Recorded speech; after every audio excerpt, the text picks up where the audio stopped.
Alcor is pleased to welcome you all to today's webinar. Alcor is a global cloud advisory and implementation services company serving Fortune 500, government agencies, and other leading organizations in multiple industry verticals across the Americas, Canada, and India. Alcor is also a ServiceNow Gold Services and Silver Sales partner. We partner with leading technology companies including FireEye, Microsoft, Dell, Incorda, MuleSoft, and Big Panda. We advise leading businesses on cloud platforms, architecture, enterprise service management, and integrating IT service delivery. We also provide business process consulting to capture, re-engineer, and improve processes that can easily be automated to deliver real value. The Alcor consulting team has excellence in business strategy, cloud technology, and organizational change management. Our ongoing webinar series is designed to inform, enlighten, and start discussions within your own organizations. If you require any additional information after listening to today's webinar, please reach out to us through our website, www.alcortech.com.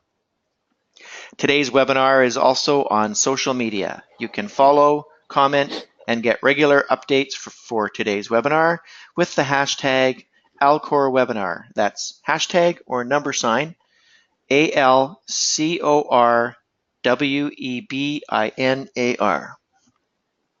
We have time reserved at the end of the webinar for Q&A, so please feel free to type any questions into the questions section of the webinar dashboard. Today's webinar topic is Vulnerability Response and Qualys Use Case Analysis Overview and Demo, presented by Massih Hamidi. Massih is a Director of Security and IT Strategy with Alcor Solutions and has over 18 years of experience in security, architecture, Big Five consulting, and is a disaster recovery expert along with system dynamics and anti-fragility. Additionally, Massih has leadership experience in e-commerce, health, automotive, high-tech, military, and federal government, and has experience working for organizations like Oracle, the Pentagon, and the intelligence sector with the FBI Asset Management and IT branch. He spends his free time doing research as a PhD candidate in the field of mega projects, which are projects over $1 million in value or have high impact to organizations such as ERP projects. I will now turn the webinar over to Massih. Thank you, Jeff. It's a pleasure to be with you. So today we're basically going to discuss vulnerability response, that engine inside ServiceNow, with Qualys, a little use case. And I'm also going to, that's one demo. The second demo will be on system dynamics. I want to show you a little bit about it. Not a lot of dissemination of information about system dynamics, but I think it's pretty cool. With an anti-fragile pitch, and I'll describe to you what anti-fragile means and all this other stuff. So let's get started. So Alcor, I'll make this really quick. I know some of you are not keen on intro slides, but I'll make it really quick. We're a top 5 ServiceNow partner. We're Gold Services. We have over 200 clients, 400 implementations. Our product competencies on those particular areas that you see: SecOps, CSM, HR, GRC, ITOM, ITSM. We're ServiceNow certified, a lot of our folks, both on the functional side and technical side. And we consistently get about 9+ scores on the CSAT.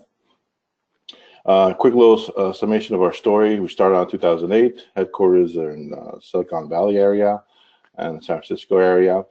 And we have a large contingent in Southern California, a large contingent in New Delhi, India, a development center. And our focus really on half of our practice is around risk management. Security is prone to that. And the focus is on selling and delivering cloud services. Now, 2 things I want you to keep in mind is risk.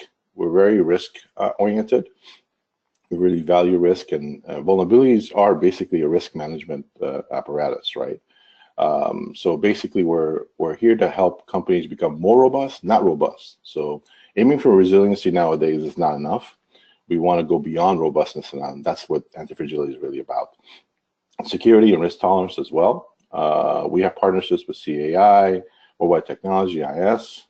in the SecOps space as well. And Alcor works in contention with, in conjunction with Qualys and other partners like FireArk, CrowdStrike, Splunk, and Silence as well. Some players. Here's a little list of, in terms of our customers and sectors that we service.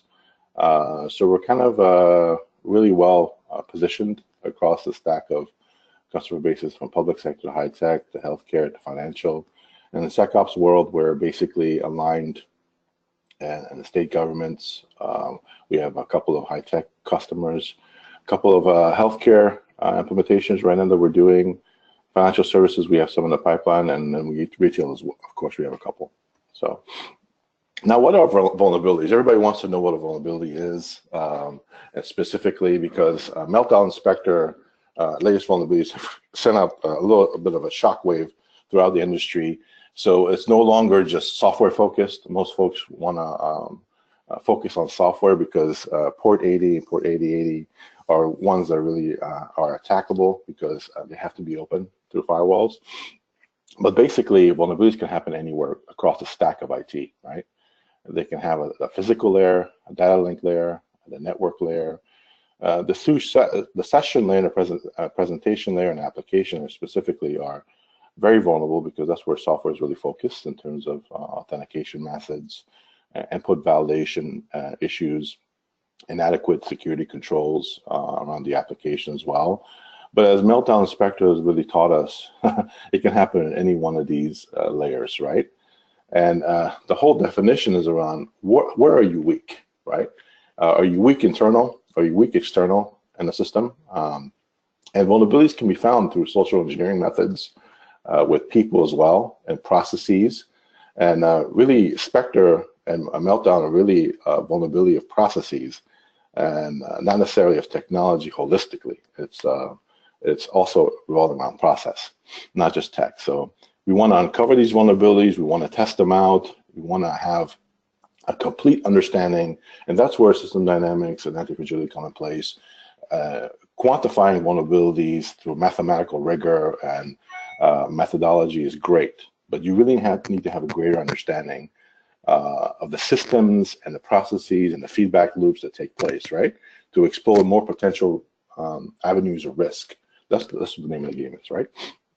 So these you can read yourself. I don't need to bore you with them, but it's good food for thought. So I really want to spend a couple of minutes here. I think this is really, really important. Meltdown and Spectre have not been totally isolated, have not been totally taken care of. Spectre and specificity is still not taken care of holistically. You're still susceptible to Spectre. Meltdown basically is an old school conventional kind of vulnerability. Okay, we see the hole in the actual chip. Now we're going to set out a patch. We fix it. Great. But Spectre is actually worse. It's basically a very conceptual flaw and something called speculative execution. So basically, the chip, the chips nowadays have become so fast that basically they're faster than memory. So they're waiting on memory to do certain processes and certain actions, right?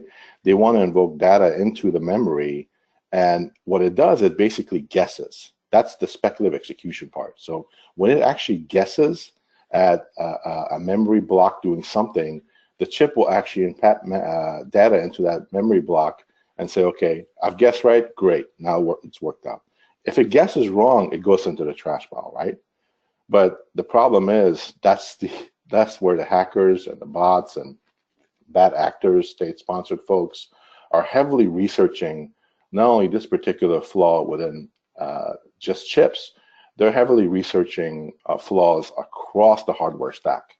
So in the old days, on the current days as well, folks actually thought that hardware was safe. Firewalls are really impenetrable and they're very difficult to bypass. Around 80–85% of hackers can't go beyond the firewall if they're properly configured. But at the same time, we're finding new avenues of attack. So Spectre really has brought some fear into the market because there's no really way to patch that vulnerability, right? The chips need to be redesigned in such a way to eliminate it completely. So we have to get rid of speculative execution, which still exists, meaning that the vulnerability still has a possibility and a probability of being executed in terms of Spectra. So this is really, really important in terms of research. Incidentally, you know, we have a manufacturer, Intel, and other folks out there that are putting products out, right, that don't have huge research arms. And in the case of Intel, it does. And still, it could not find this particular flaw, this particular vulnerability. It actually took a postgraduate researcher to actually find this flaw, because this person was heavily specialized into chips, right?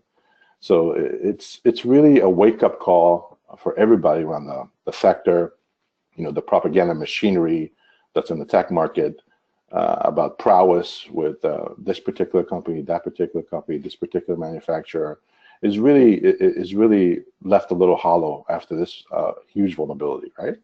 So it's really good food for thought. It's something that we should really concentrate on and researching more about to find out ways and other hardware segments along that OSI stack that really need to be hardened, if you will.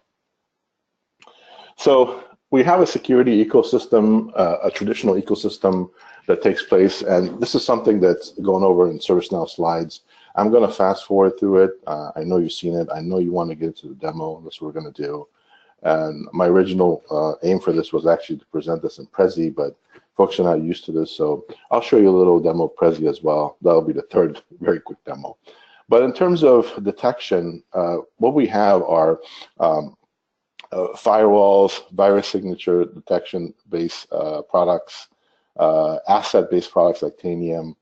They give you asset information holistically around your corporation, and virus signatures as well with McAfee and Symantec. That's for detection.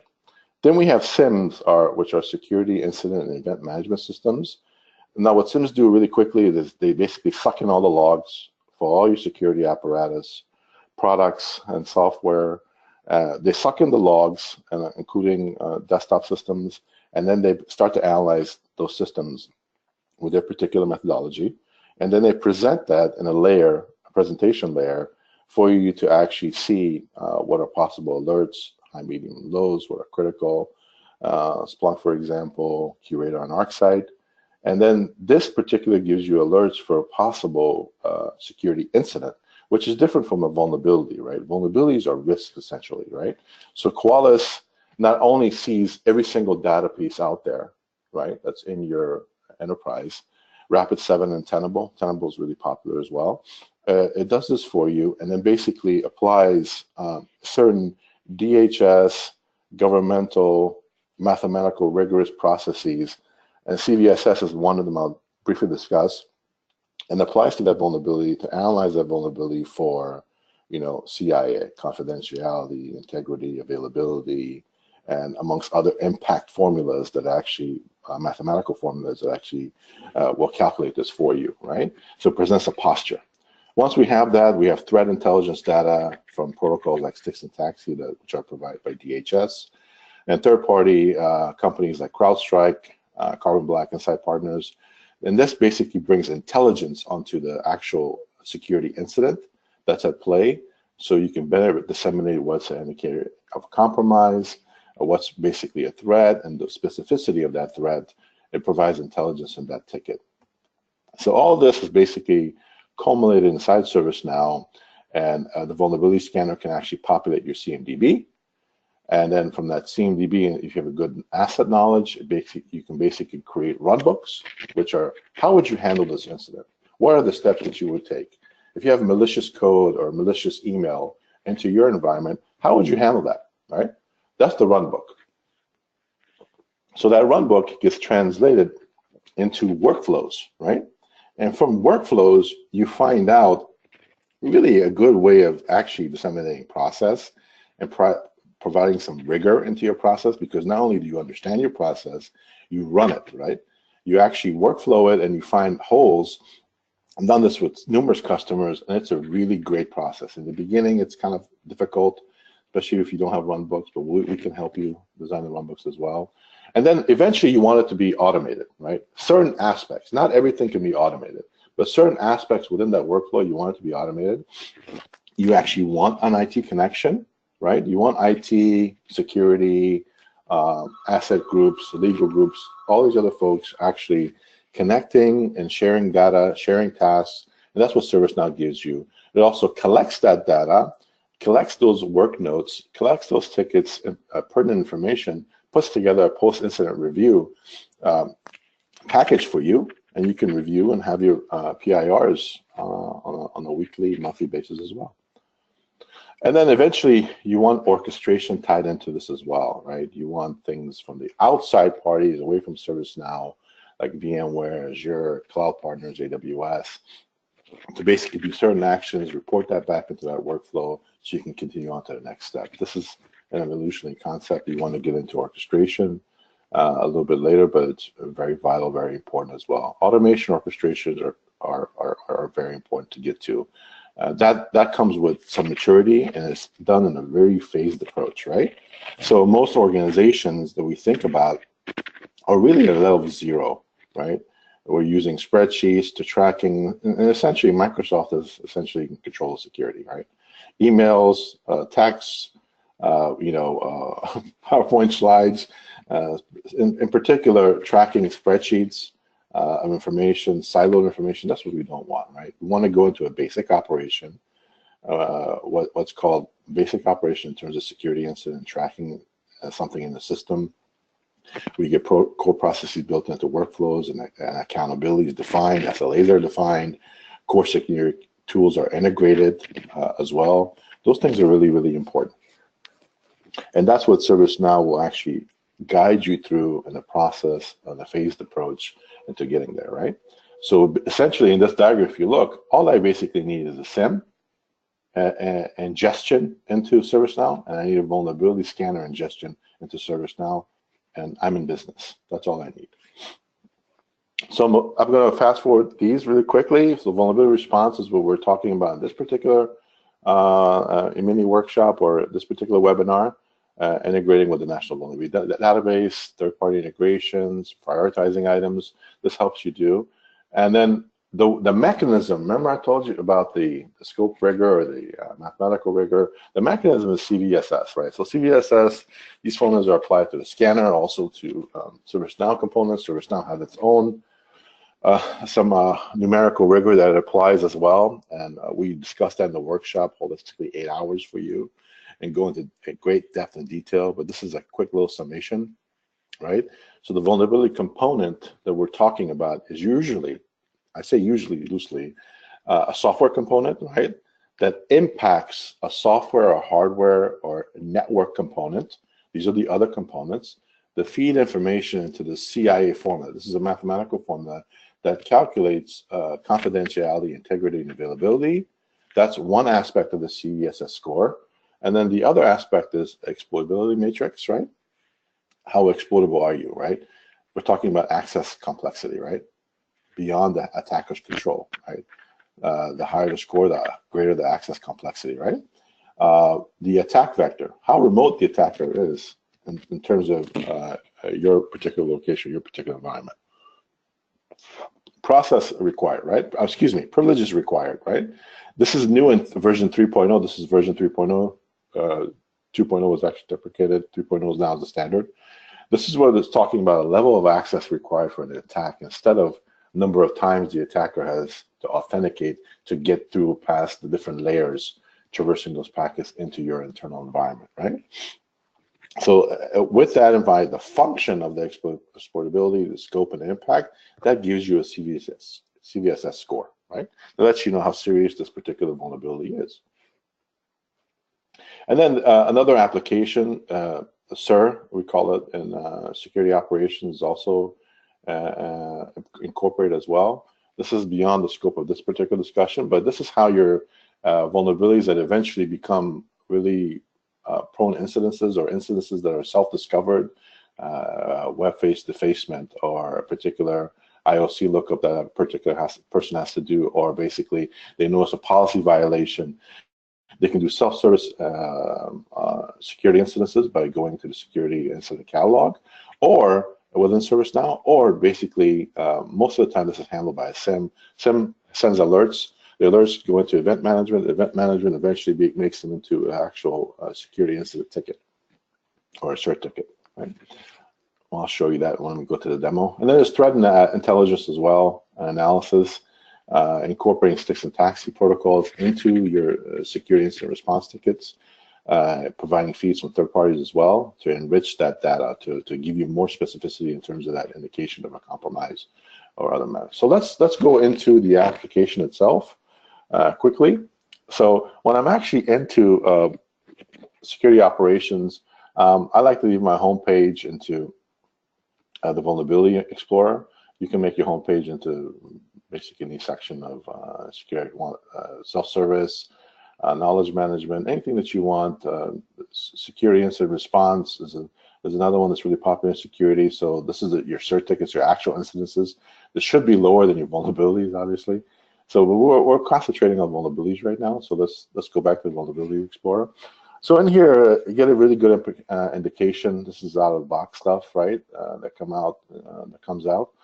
6,000 vulnerabilities in general, and then a vulnerability map that indicates my entire organization. So if I go to America, okay, and I want to go to Texas, inside Texas, Houston, that basically shows you all the tickets that are applied in Houston in terms of vulnerability items, right?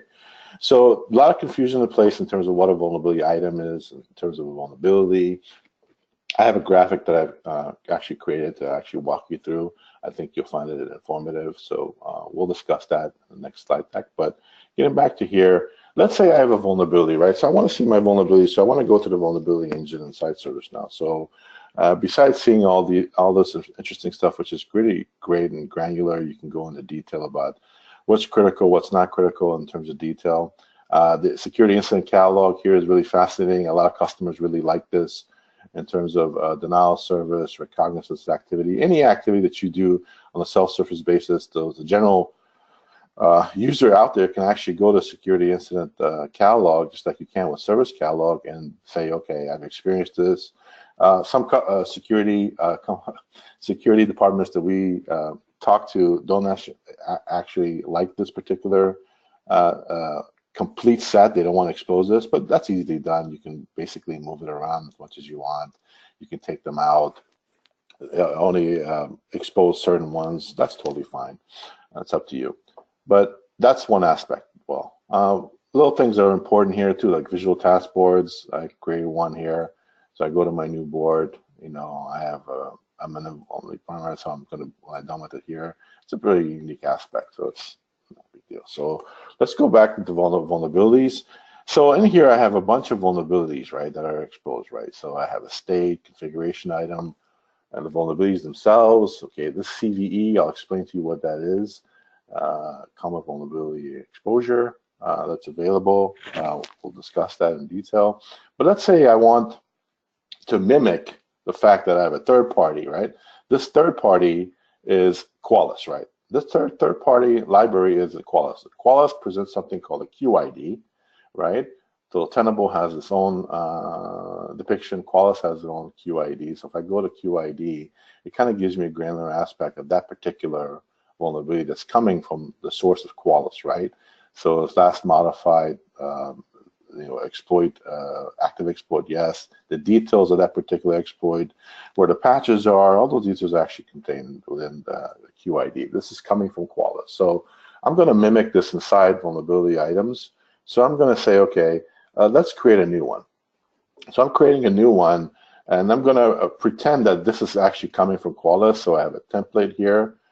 Severe Qualys SAP vulnerability. I'm going to invoke it here by clicking on this. Now, this is the same scenario that a particular vulnerability would actually come in from my Qualys scanner and basically deemed to be a vulnerability item. And I'll explain to you in detail how that actually happens in my graphic. But for right now, just walk along with me a little bit and see what this vulnerability template is applied, what it actually is doing. So it basically sets a configuration, right? The SAP load balancer. This is a vulnerability in that. It sets a DNS name, gives you the DNS name, puts in first found, last found. So if you look at first found, this particular, last found, this particular date, it's been found 5 times before. Well, it's a low priority, but it's been found 5 times before. So why hasn't this been taken care of? Well, the vast sheer numbers of low, medium, and high vulnerabilities that are out there is daunting. So they must have taken their time and not address this right now. But essentially, you have to address this at some point. So basically, other information is on here as well. The vulnerability thread itself. The vulnerability could allow remote code execution if attacker successfully sends crafted HTTP request in an affected Windows system, right? So that's pretty important. The solution itself, it tells you, okay, according to this MS-15 for the information, there's actually a patch available. Well, why don't we invoke that patch and take care of it, right? The configuration details are actually here, the IP address, ports, NetBIOS names, right? All that stuff is in here, it's great. But how does this actually work? Let's really find out how this basically works. This is not indicative enough. So what I'm going to do, besides this particular one, I'm going to go back to my slide deck. I'm going to go right here, minimize this, and then I'm going to go back to my slide deck here. And now I'm going to show you how this actually works through this graphic, right?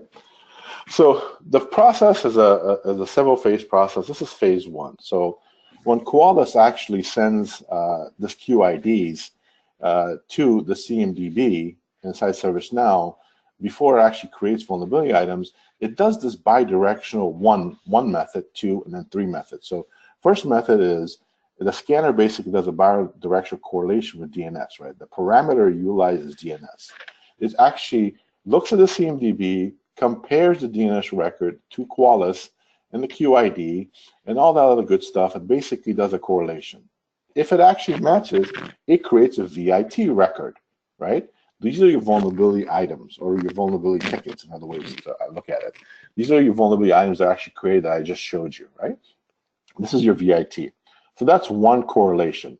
The second check it does a CMDB check via the scanner, right? So it basically looks at the CMDB and says, okay, this has been done. Now let me check it again, the CMDB. If it's not there, if this asset that is gapped between the correlation here is not presented in the CMDB, it'll actually populate inside the CMDB. This is why vulnerability scanners are really popular in terms of presenting this data to the CMDB in a horizontal fashion, right? So you can populate your CMDB in a horizontal manner, holistically in your organization, because a Qualys scanner, the Tenable scanner, most scanners are heavily accepted by IT and security. One of the few things that are actually heavily accepted by both parties, and in fact, the entire company, right? So you can't argue with a scanner. It's very difficult to. So it's very accepted. It's utilized both by IT, and it's also utilized by security. So it does the gap analysis and puts in the remaining VIT records inside the CMDB. Now, if you have a SAM module, right? The software asset management module also does a correlation. It goes out to the the NVD, the National Vulnerability Database, and checks out that CVE, right? And then it also looks at the CMDB itself, and if it does a correlation there, it actually will create the vulnerability item record itself as well. So you have 3 ways. I'm not really missing any vulnerability inside the CMDB. This is why the mechanism inside ServiceNow is so great. Then it goes on for other automated tests. So everything that you see up here is automated. Everything that you see down here is manual, right? So the vulnerability groups, I'm not going to read you this through process, but it's a very, very integrated process for you. Look through this. You'll see how these vulnerability groups are essentially manual in the beginning, but with this invocation of this particular parameter, the ServiceNow Vulnerability Auto Create Vulnerability Centric Group, if it's set to true, it'll automatically create these groups for you, right? It'll take these vulnerabilities that are very difficult to prioritize. It'll prioritize it for you anyway, right? By impact, by scoring, by CVSS, all these rigorous methods, and then basically provide that for you in a group. It'll distinguish it. So one vulnerability group, one vulnerability item could be in multiple groups, or whatever happens here in terms of a state affects the entire group, and you can read through this process. I'm not going to bore you with that. Then actually, ServiceNow has its own vulnerability calculators that are actually applied in detail. So when we come to the workshop, we spend about 8 hours. We go through every one of these calculators. We can actually create a separate calculator for you based on your business needs. And then there's group assignments as well. Once the group assignment is actually laid down to where this vulnerability actually belongs to which particular group, It's all laid down in that vulnerability ticket as well, right? Then basically there's a review conducted, reviewing the vulnerability. This is manual, unfortunately. And eventually you want to create some workflow. This is where we get to that workflow becoming automated and then becoming an orchestration, where this becomes more and more automated. That's what we want. But we don't want to be totally automated. That right there is a vulnerability, right? Total automation, possible vulnerability, right? Remember, it's people, processes, and technology, not just technology. So it can be manipulated. So with that said, the vulnerability is actually reviewed, the risk is actually documented, and you can go through the rest of this process, and it comes back to, well, you're constantly scanning. So one great aspect to this is that when a vulnerability is actually taken care of, you don't mark it as actually fixed. You don't mark it as closed. You never close the vulnerabilities. What you do is you mark it as fixed. Then when you rescan here, the scanner itself will actually close this vulnerability item and change that state from fixed to closed, because you're checking it through the scanner again, right? Pretty cool. So phase 2 of this is, once we have your vulnerabilities laid out, which is really the most important part of security, right? Then we work on your incidences and your processes and your workflow. This is just one depiction of one workflow, for example, right? There are lots of workflows. Just to show you, let me go back. Okay, so when I come here, all right, so let's go to security operations, right? So I go to security operations, and I see a whole series of options or modules, right? From groups to email processing. By the way, integration configurations are here as well. Right, so a bunch of integrations that you have to work with. You can view the workflows here and view security workflows. So out of the box, you have a whole series of workflows in terms of incidences, in terms of threat, in terms of vulnerabilities that you can invoke and actually utilize that come out of the box to that you're not really, it's unnamed or unknown as to what we're supposed to do. So phishing, for example, is really popular amongst our customer base. Right? So this is a general depiction of a phishing workflow, which is great, but you really need to do more work than this. You have to design this by NIST phases, is our recommendation. So what we do basically, this is wonderful. ServiceNow has done incredible work here to give you a really great idea. And it's very much like this, but it has to be tailored to your organization, right? So what we do is basically, when we do an engagement like this, let me get back to here. We walk you through this. So one thing that we do is, once we actually have a run book, we actually translate that run book that you have based on the NIST phases, which are right here: new, analysis, contain. So when something's new, what essentially happens? So in this particular incident, we have a particular workflow of malicious email, right? So when there's workflow of malicious email, we're going to actually find out if this email contains a malicious content. So we have to research that. Then we have to run particular extraction program, wait for conditions. What are we going to do in contain? What are we going to do in eradication? What are we going to do in recover? What are we going to do when we resolve that ticket? When do we actually invoke final review of PIR, right? Some people do it in resolve stage, some people do it in closure, some people do it after closure. It depends on your particular environment, right? So that's phase 2. And once we go to phase 2, we go through actually the workflow, we go through actual case analysis with you, of actually going through a scenario, and then we progressively elaborate this more and more up to your liking. So ServiceNow actually has resiliency. One of the things I really love about ServiceNow, not only is it's very rigorous in terms of its mathematical aspects, but it provides you a lot of help out of the box, right? So it'll tell you if your instance is compliant, what percentage you're compliant in, what areas you're weak in. They have a hardening guide. You can go through the guide. Most of them are programmatic in terms of nature, but they can be alleviated with the guidance within. And the security operations is actually scoped. These applications are not open to the general public. They're not open to IT. They can be by certain players with given permission set, but it's scoped. So you send out the tasks to IT in different groups, but the application itself, nobody has access to it holistically except the security department, right? So lots of areas in terms of this particular software set the ServiceNow provides I really like, right? So there's pen testing that's performed in every release. There's performance indications in terms of those pen testing, and it'd be specified to your particular needs. Encryption options are best of breed, right? You have full AES on full disk. Column level, you have AES 128-bit and AES 256-bit standard. There's edge encryption available as an option.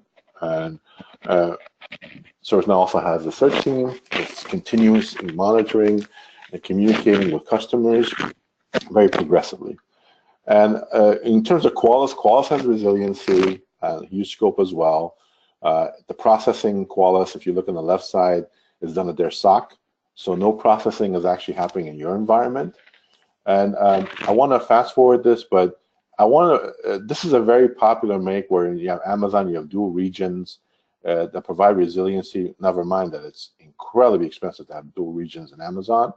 But there are other paradigms that are more up to date, more important, that really matter. Qualys actually has a good CLOUDVIEW as well, all the modules you can think of in terms of vulnerability before actually, but this doesn't have a really good response engine, right? The response engine is workflowed and catered towards your CMDB and your environment holistically in ServiceNow with security incidences, configuration compliance, trusted circles with other partners anonymously, and then you have vulnerability scanning and vulnerability response engine all tied in together. So that's what you really need. That's why ServiceNow is the leader in enterprise response, right? So all this is the newest sort of innovative stuff in security. ServiceNow's enterprise security response is one of them. There's only a couple other players in it. They're really small. ServiceNow really owns that space at this particular juncture. And offensive security is really popular now, not just pen testing. We're talking about doing offensive analysis into your environment, right, through ANTIFRAGILITY. And I'll explain to you what that is. In system dynamics, I've actually curtailed and changed to security dynamics because you can apply it to any kind of subject matter.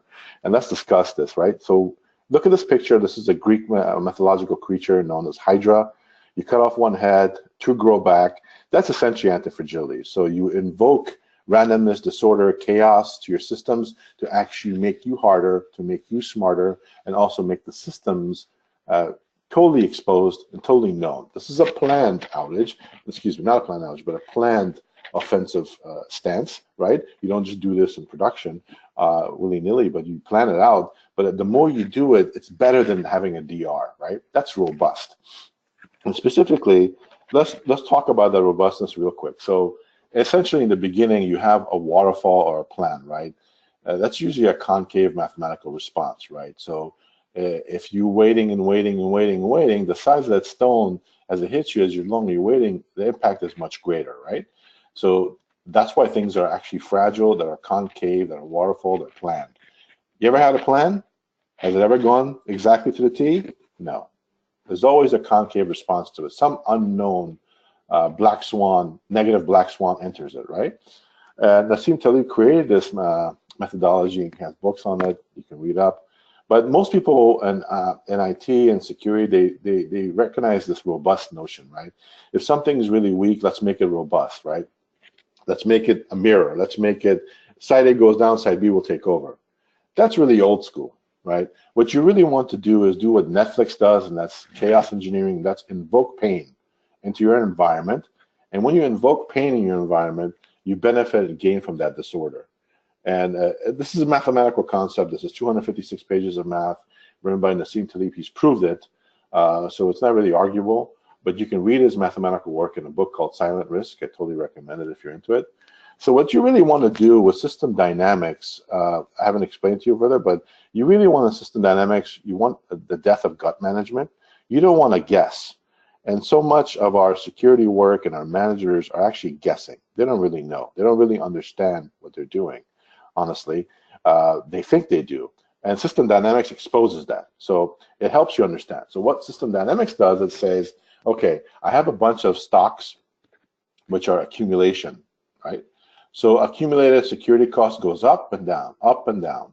And then I have an inflow of items. This inflow is security cost, right? It's coming at a particular rate. This is calculus defined, period. It's integration and differentiation. It's differential equations applied to a real life problem. So in this particular instance, the security matters of damage, accumulated costs, cumulative reports, total prevented attacks, cumulative vulnerability. This particular person sat down with a customer, drew out in this diagram-like figure in system dynamics of squares and invocation of flow diagrams to basically do calculus of all these feedback loops that you see here, right? So when we do this, we actually leave no stone unturned. We're not doing gut management. We're not guessing, right? What we're doing is very particular quantitative analysis based on a flow chart kind of diagram, which is wonderful. Once you have this, you can run simulations on your particular scenarios, whether it be security tools, deterrence investments, security attacks, and see the formation of your analysis in your head and actually see it happen. This is much deeper than Excel. This is much deeper and more ingrained. So let me give you an example, because we're running out of time, so that you don't leave this without actually seeing an example of system dynamics, right? So here I have a very, very simple example, right? I have a very simple example of what everybody does. They come in with a particular set of income, and they have a set of expenses, and they want to see what's in my bank account. That's the stock, right? The inflow is income, the outflow is expenses, right? So what I want to do is run a simulation, 11 count simulation. I can make it 500 count, I can make it 10,000 count, doesn't really matter. So I want to run a simulation on how my account will grow depending on these particular assumptions, right? So with this said, if I'm clicking on monthly income, right, it'll tell me $23,000 in terms of a monthly income. Let's just make that 15 to make everybody happy, because I know how much you all make anyway. So $15,000 is your monthly income, right? So that's a $50,000, $9,000 in expenses. So I'm going to run a simulation. Okay. I'm going to run a simulation. There you see the simulation run, right? 11 count, and at the end of the 11 weeks, or 12th week, I should say, I have $66,000 if all these things are static. We know it's not static, it's dynamic. So there's other loop feedbacks, there's other stocks in play in terms of your financial situation. This is just super basic, but you can see the power of this. Now, let's say I'm in basically, I'm not in edit mode, I'm in explore mode, so I can explore this a little bit. And I'm going to do another run, okay? So this particular run, let's say, is a run of, say, John, right? So John does this run, right? That's John. So I'm going to do this run. I'm going to say, now I make a lot more. I make $27,000 a month. Okay, great. Now I'm going to do another run with another person that has more expenses, right?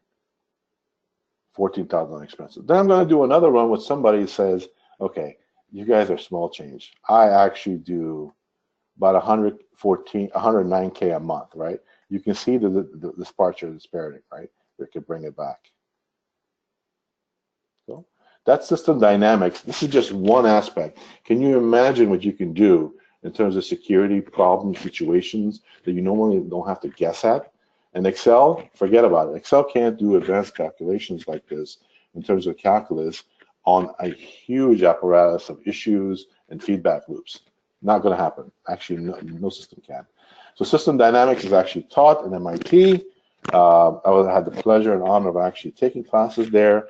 It's an incredible tool. You combine this with anti-fragility, and you can actually harden your environment and add specificity to your particular environment in greater detail. So let me go back here to just wrap things up. So we talked about anti-fragility a little bit. We want to kill gut management. We want to instantly provide truth. We want the BS to stop. If I perturbate here, if I change these parameters 5, 6 times, I can tell you if you're a corporation, if your project, if your security apparatus product is going on this trajectory, right? A concave one, a convex one, or you're robust. I could tell that instantly by doing a couple of calculations based on your specific entity. That's the power. And then I can provide greater specificity with system dynamics of running off certain situations in combination of anti-fragility. When I combine these two, this is essentially my dissertation. So anti-fragility is Nassim Taleb's work at NYU, system dynamics, the great Jay Forrester, the inventor of system dynamics at MIT. You can only really learn system dynamics in MIT. The anti-fragility combining with system dynamics and micro exogenous variables, that essentially is my dissertation. And this is the System Dynamics demo. I hope you found it informative. And also with Qualys, I wish I had more time. If not, we can always see each other in the workshop and provide more greater detail. Workshops are usually 8-hour days for each app. So I hope that was really helpful for you. That's it. Any questions? Excellent. Thanks very much, Massih. That was really cool. So yeah, there are a few questions coming across in the dashboard here. So just as a reminder, please use the question section of the dashboard if you do have any questions for Massih. So first one that's in here, how are vulnerabilities related to assets that eventually find their way to security incidents? Great question. So one of the things that you can do is if you have a vulnerability that you see and the vulnerability items, right, and you actually want to send it to an incident, you think this is really not indicated correctly, you can click on create incident record or incident ticket. It'll create that vulnerability into an incident. The second thing is we get a lot of these questions by customers that say, okay, can I use the vulnerability scanner to populate my CMDB? Absolutely, you can. Those are assets. Those are assets at play, and they'll populate the CMDB. But on top of that, that just gives you horizontal depiction, right? You want a vertical depiction. The vertical depiction is what ServiceNow calls ServiceNow Discovery or Service Watch. These particular tools can give you good indications of a vertical depiction. That's what you want, okay? So yes, the answer is yes. Okay. What is the market reaction to chaos engineering, anti-fragility, and system dynamics? Well, the market reaction is very minute now, but certain aspects are huge, right? So Netflix actually has created this new evocation called chaos engineering. Chaos engineering is basically anti-fragility, but they do it in a unique fashion. They give you the Simian Army package. If you go to their GitHub site, it's freely available. And the Simian Army package has these little monkeys, right? These little code monkeys that are basically do certain things. So one does a latency monkey, one does a processor monkey. It slows down your processes. You have to figure out what it is. It creates latency in your network. You definitely don't want to do this in production first. You want to test this out heavily in the development environment and plan it in production to off days or certain aspects, right? Because it can wreak havoc. You want to do it slowly and you get better and better at it. But I presented anti-fragility and system dynamics to a couple of our customers and they absolutely love it. They want to know more, they want to get more information, and I'm here to help out. Please contact Alcor if you want information on system dynamics and anti-fragility, our newest offerings, and we'll be happy to help you out. Okay, cool. What is the difference between ServiceNow Discovery and Qualys scanning in regards to the CMDB? Well, ServiceNow Discovery, remember we talked about, that's the vertical, top down. So it discovers your particular platform, so top down. And Qualys actually populates horizontally, right? So it actually shows you everything in your environment. It is the best. Qualys, Tenable does a really good job too, but my favorite is Qualys. Qualys basically gives you every kind of configuration notion in your environment that you can think of. It's too granular. It's too much detail to present in a 45-minute discussion or a 5-minute discussion or 20-minute discussion or an hour. You really need days and days. The modules are extensive. They basically do everything that a vulnerability scanner can do, and also it helps you remediate configurations, helps you actually take action. But one thing it will not do is it doesn't have the power of ServiceNow's workflow engine, CMDB engine, and all these other capabilities that are ingrained with other aspects of security apparatus that you invoke into one instance in ServiceNow, which is really what the power of ServiceNow security operations is. Okay. What's the main security threat we should be concerned with? Hardware, software, or something else? Incredible question. Nowadays, I mean, if you look at the sheer numbers, you look at the statistics, and statistics are very important. It's a rigorous practice. If you look at it, the main concern for most folks right now in the space, and we get asked by customers, is on the software side, right? Phishing side. That's one way, but particularly in the application layer of the OSI stack, right? They're really concerned about that because you can get bypassed through your email system or through port 80 or 8080 directly into your application, and with a couple of mistakes, a couple of vulnerabilities, that hacker or that bot can do some damage. But hardware is very, very daunting. I mean, Spectra has really scared some folks out there, and I can tell you one thing. If you're not concerned about hardware, you should be, because more and more of these practices, if you read Bruce Schneier's article that I actually laid down the graphic for, Bruce Schneier is really one of the top experts in security in the world. He's the reason why I'm in security. So I will read that article and really take heed into the discussions that he lays out to why you should be concerned about hardware going in the future, because state actors, hackers, every kind of fringe criminal group is looking at hardware vulnerabilities, and they have the money and the time to actually research this in depth and take advantage of other hardware vulnerabilities that will come down the pike. I can guarantee you. That's a guarantee. This is not the first one. So they're very important. Okay. Cool. And the last question that we've got in the dashboard, is this in the base product, or is this module additional licensing dollars? Great question. So ServiceNow gives you lots of options. There's 3 classes of options that you have.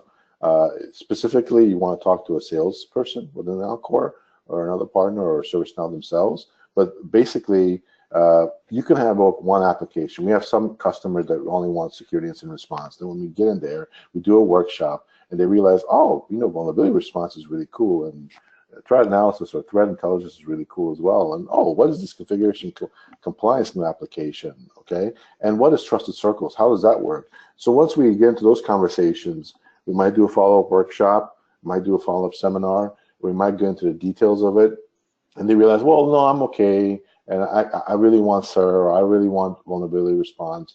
We can do it piecemeal at a time, but to take really good advantage, you really need. That's why I discussed all 3.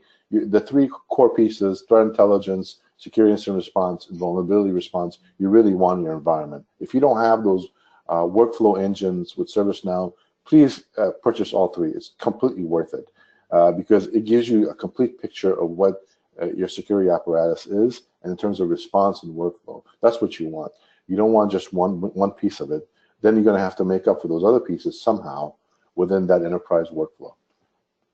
Right. So, but as far as the base platform, the security piece is a different license, I think, isn't it? Yeah, exactly. So you can have vulnerability response as one engine. That's one application. You can have security incident response as one engine. That's one application. Threat intelligence by itself makes no sense because it's actually tied into security incident response tickets, right? So you kind of need both. Configuration compliance is a newer application, and then trusted circles has been there as well. It's sort of popular as well, but configuration compliance is brand new. It came out at Kingston, I believe, to really give you actionable advisory towards your configurations. So you can buy it piecemeal, but I recommend the top 3, threat, incident response, and vulnerability response. You bundle them up and you buy it together. Got it. Excellent. All right, that's all the questions we have. So the recording of today's webinar will be available on our website, www.alcortech.com, and through our social networking sites. Thanks, Massih, and thanks everyone for joining. We'll see you all at the next webinar. Thank you.